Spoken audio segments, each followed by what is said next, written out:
can't see, guys, go ahead and move to an empty seat. Yep.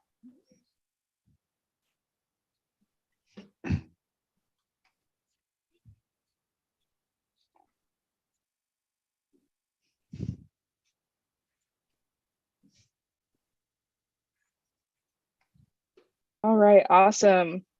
Looks like we have a ton of people from literally all over the state. Looks like Hillsborough, Beaverton, Salem, Portland, Albany. So welcome everyone. Thank you so much for joining us today for this virtual farm field trip. We are live today at Stoneboat Farms in Hillsborough, Oregon. My name is Lauren and I'm a student at Oregon State University studying agriculture, and I'll be the moderator today. Before we start our tour today, I wanted to go over a few logistics to make sure we have a great experience. We've muted everyone and everyone will remain muted throughout the tour so everyone can hear our tour guide clearly. If you have questions, you can send them to us using the chat feature. Please only type questions to us in the chat. This will help us see questions and ask as many as possible.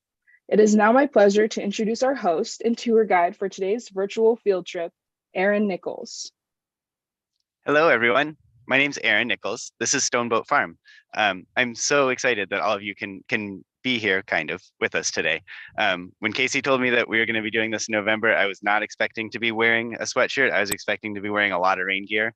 So I'm glad that we get such a beautiful sunny day for our tour today. Stoneboat Farm is my farm. We grow vegetables. We feed about 500 families through a CSA program. That means community supported agriculture. And people come out every week and pick up a box of vegetables, or in the summer, they get to choose their own vegetables. And so this time of year, we're doing our winter CSA. And what's really amazing about living in Oregon, especially on our side of the mountains here, is that it's like this in the winter. It's kind of sunny. It's cool, but it's not freezing cold every day. And so we can grow things like our kale and collards and cauliflower and cabbages.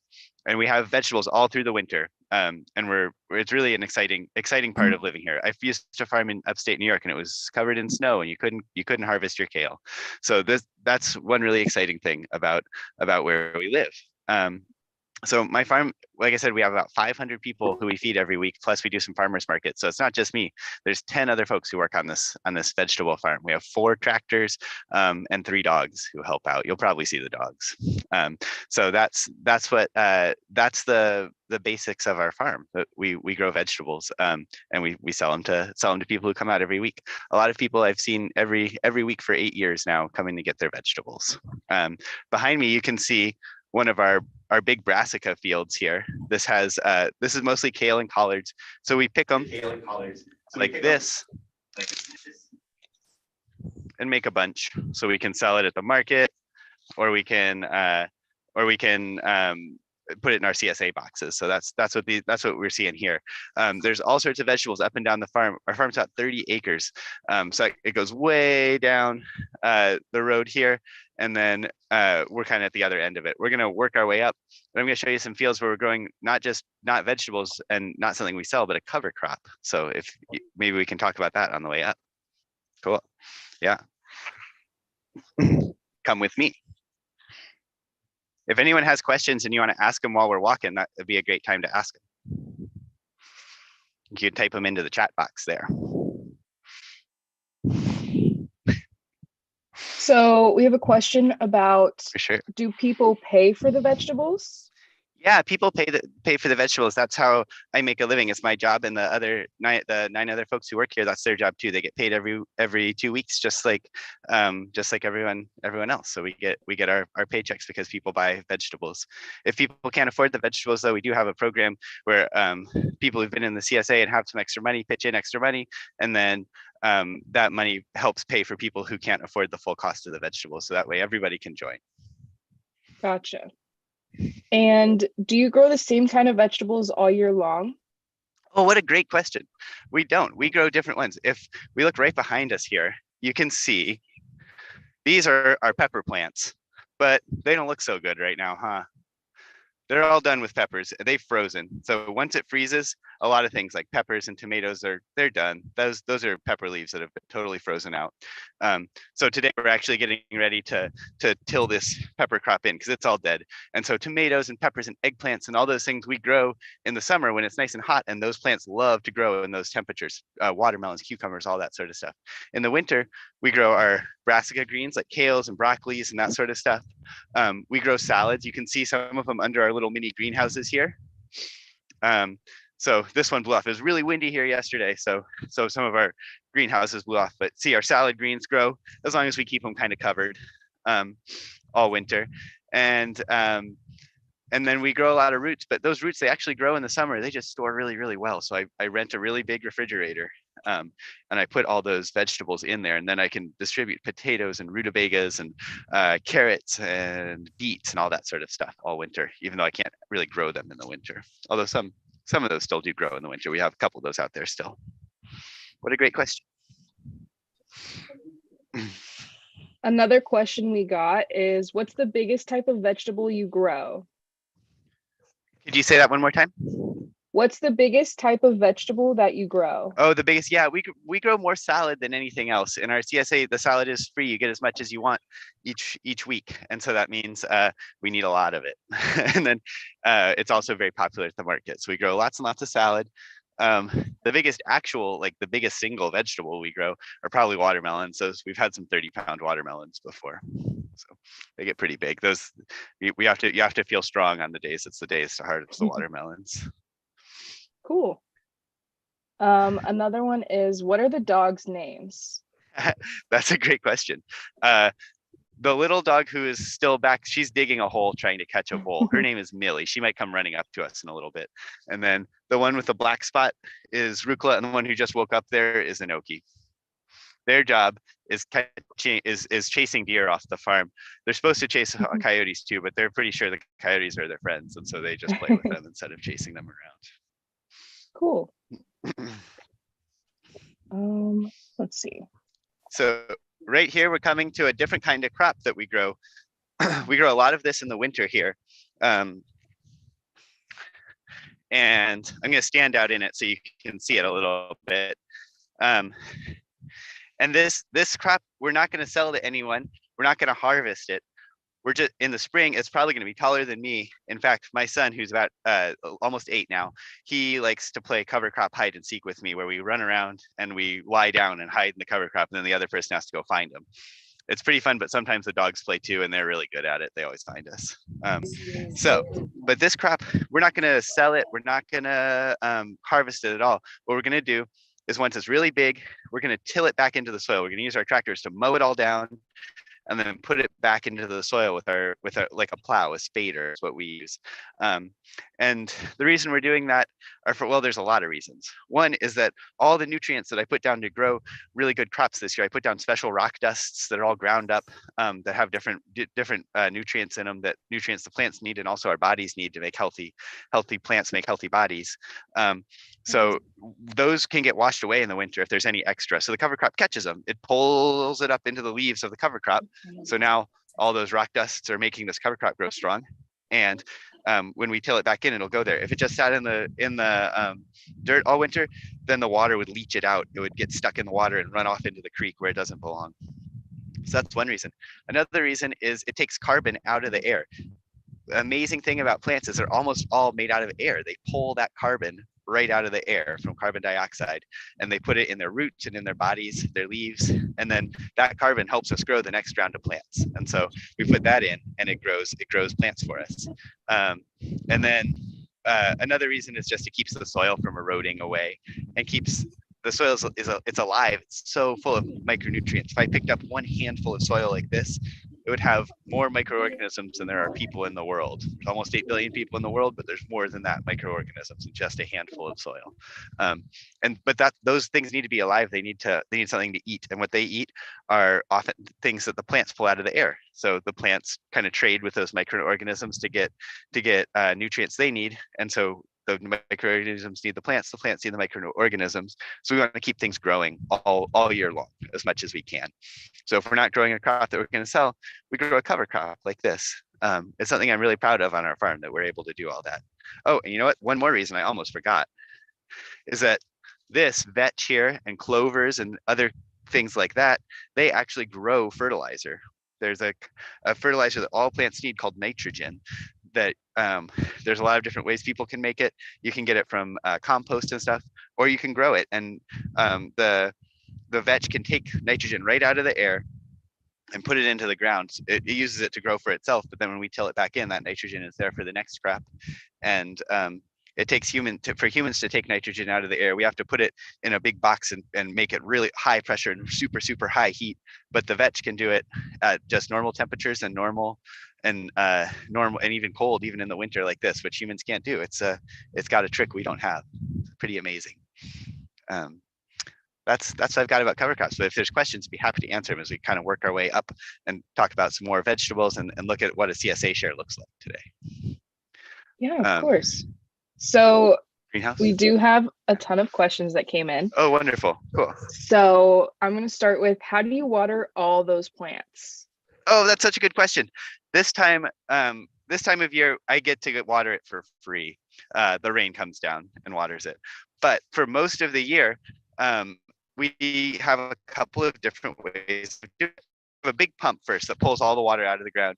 It's so big that when it breaks, it makes a geyser that goes about 20 feet in the air. We try not to break it.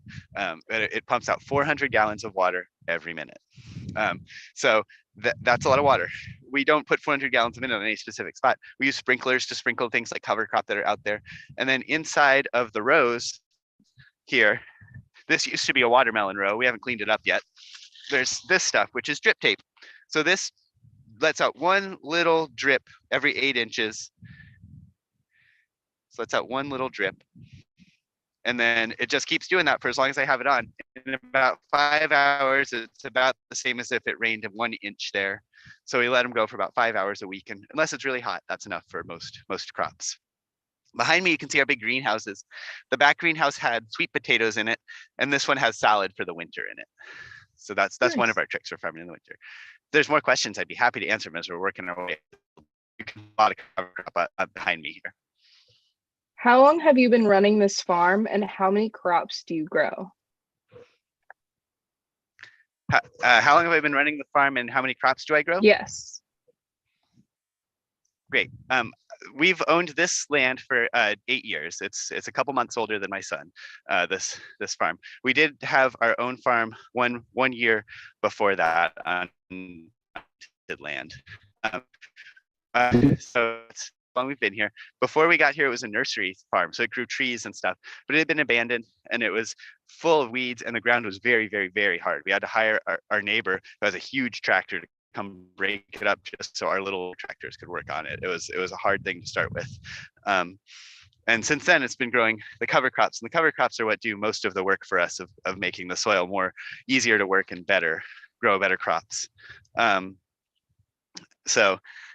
then how many crops do I grow? I grow any crop I possibly can figure out how to grow in this climate. We're in our planning stage right now, and I guess there's probably maybe 80 different varieties of crops, like tomatoes, peppers, sweet potatoes, rutabagas, turnips, radishes, watermelon radishes, spinach, salad, cauliflower, broccoli, kale, those sorts of things, many more. But then inside those, we might grow, I think we grow 10 types of kale. So kale is one thing, but then there's 10 types of kale we grow in there for different times in the season, for different, just so it looks different. So we don't have just one type of kale on our farmer's market display. So I think I buy over 1,000 different types of seeds every year. It's a lot. That's a lot, yeah. Another question is, do you keep bees on your farm? Oh, wow. What a good question. So many good questions today. I do keep we keep one hive of bees mostly just for fun. Well, and then I guess we have a backup hive on a land right next to ours. But we have a beekeeper who often brings over 100 hives every summer, and he brings them out here because we don't use any pesticides on our farm at all, even organic ones. And so that means it's really healthy for the bees. And so when he moves his bees around to pollinate blueberries and all sorts of other things, and if he feels like the hive has had too much exposure to pesticides, if they accidentally got sprayed or something like that, and he wants them to heal up, he brings them out here on the years he needs to, and he lets them just hang out here all summer. They don't move at all. And then in the winter, he takes them away. So that's what we do for our pollination. But one big thing we do is we've built a lot of space for native pollinators, not just honeybees, but the hundreds of, well, probably not hundreds, the many kinds of bees who live here with that don't make honey. They live in the creek bank. We have a little creek back there. They live in mud. They live in the trees and all that sort of stuff, as well as other things that aren't bees that pollinate. Ants pollinate, all sorts of bugs pollinate. So we're very careful about keeping this to be a place that's good for bugs as well as a good place for humans. Gotcha. Yeah. Another question we have is, do you sell seeds from your crops? Oh, that's a good question. I don't. It's something maybe one day I'd like to save my own seeds, maybe not for selling, but just to make my own to make my own varieties. But I haven't gotten that far yet. What made you want to start a farm? That's a good question. Yeah. I was a cook for a long time. I cooked in restaurants, and I decided that I wanted to do something that that put me outside more, because I like to be outside, and I want to do something that wasn't at night. What cooking is often a job you do at night, and so especially when I knew I was going to have kids, I wanted to do that, and so I decided to try farming. And I started farming in upstate New York, where it's pretty different from here. It rains in the summer, which it doesn't really do here. It's cold in the winter, because that's where my wife was going to school. But we're from Oregon, my wife and I both are, and so we came back here, and that's where we started our farm. Gotcha. How do you know what the vegetables need? Oh, wow, that's a great question. Sometimes we don't. I will admit that we don't know everything that every vegetable needs. So sometimes we make mistakes and the vegetables don't look great. But we do know.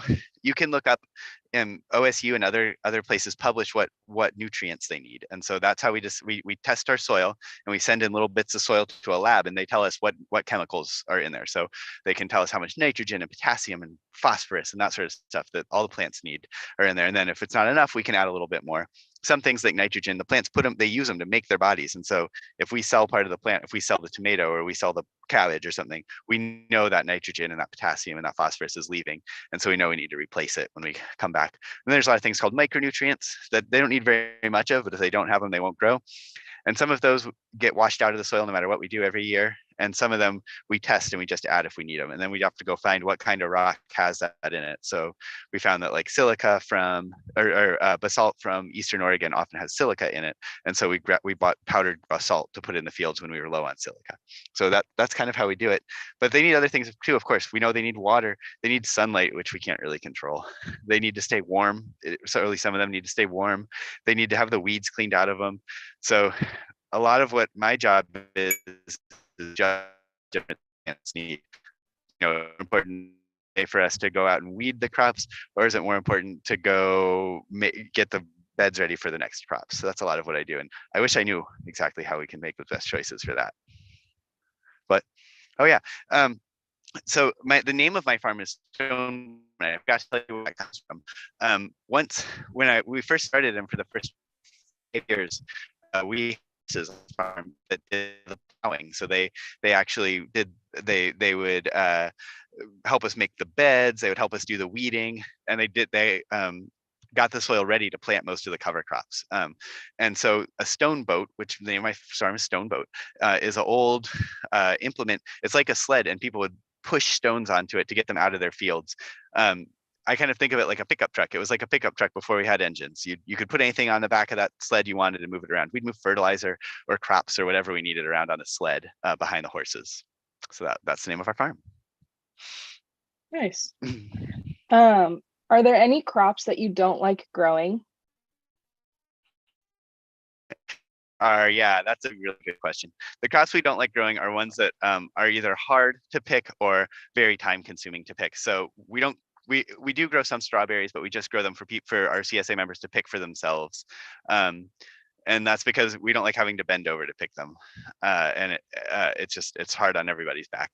And so, and it also, we'd have to pick them at the same time we needed to be doing a lot of planting in June. And then we don't grow beans and peas just because they're very slow to pick. and it feels like for our CSA, people would like to have a lot of food rather than smaller amounts of more specialty food. So beans and peas we don't grow. That's about it. Of the crops I do have, some of the time, some of them annoy me, but normally the ones that are hard I like the most. So melons can be really hard to grow in this climate, but I really love growing them, and we grow very delicious melons. Cauliflower is hard to grow in any climate because all the bugs like to eat cauliflower, and they all have some trouble and stuff. But I love cauliflowers, and I really like to grow them, and so we grow a lot of cauliflower, and we figured out a lot of different tricks for it. Let's see. Yeah. This is our pump house here. That's where all the water comes from, this red house right here. Nice. How many customers do you have in a year?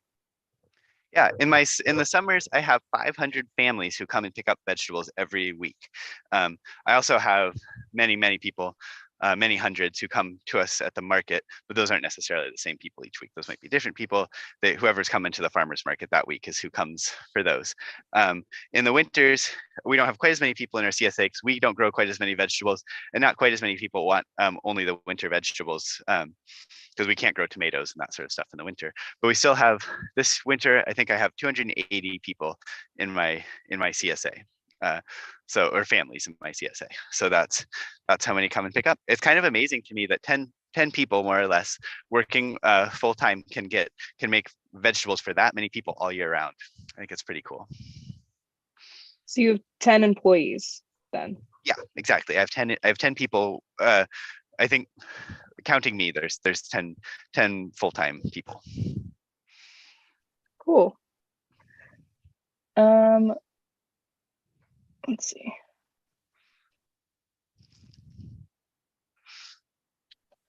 Do you have a machine that harvests vegetables, or do you harvest them by hand?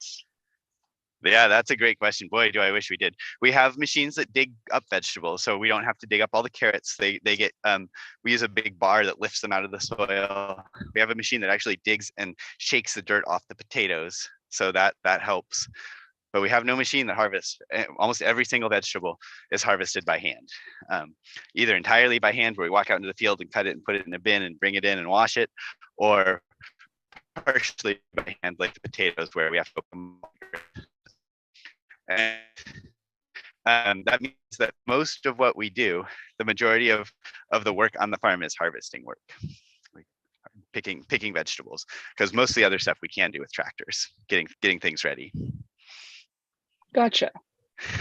Do you use your produce to make other products like kale chips? Oh man, wow! You folks have so many great questions. We make hot sauce, though we don't actually make it. We bring it to a lady who makes hot sauce for her living, and she makes the hot sauce, and we trade her. She gets to keep half the hot sauce, and we get to keep half the hot sauce. So that is that we make that. Other than that, we don't make much. We've experimented with pickles and all that sort of thing, but what we found is that we're really good at growing vegetables, and that's kind of what we focus on. If I do anything else, it takes the time away from the growing the veggies, and so that's what I try to do. I do grow turkeys some years. That's a non-vegetable thing that we do as well. Not this year though. There are no turkeys, unfortunately. We're coming into the barn here. This barn is kind of like the center of our operation. If you want to sneak in and get close those doors, it'll be quieter in there. So this is kind of the center. And on the packer center, we pack our full share CSAs into bins like this,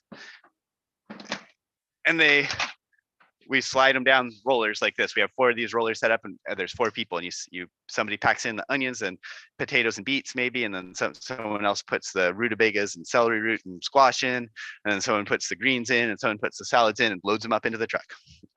So this is what was in our CSA last week for our winter share. So it's kind of an idea of what we grow in the winter. We grow salad and spinach. This is chard here. I think there was kale in here, but it's disappeared. So I'll add this kale. Kale, arugula, parsley. This is the bok choy or komatsuna. Fennel, beets, cauliflower, celery root, which is celery on the top and the root on the bottom. The root's the best part though. Sunchokes, which are actually the tuber of a sunflower plant. They taste like artichoke. squash. This is a kabocha squash. Peppers. You saw the frozen pepper plants. We got those peppers off right before they froze. Broccoli and onions. And that's what people would get for each time they pick up in our CSA. Yeah. All right. More questions? Yes, we have a few more Yeah, questions. this one maybe. So you mentioned that you have 280 people in your CSA. What does CSA stand for? Oh, great question. Yeah, CSA stands for Community Supported Agriculture, which doesn't really explain what it is, but it explains how it works. So what we're doing, the reason that I can hire everybody and pay them every week and be pretty sure that we're going to be able to pay them every week is because everyone buys in for the whole season. So people pay me right at the beginning. They pay me in May or in November for the shares that start in May or November. And then that means I get the money I need for fertilizer and for hiring people and all of that to be able to get started with the year. And they get the vegetables through the year. And so it's kind of a commitment on their part to keep us in business by giving us the money and someone to give the vegetables to. And it's a commitment on our part to get them vegetables each week. And so that's what a CSA is our commitment to get people vegetables each week, and their commitment to kind of take care of the farm and make sure that we have what we need to be able to farm. And the way it looks is that every week people come out and get vegetables.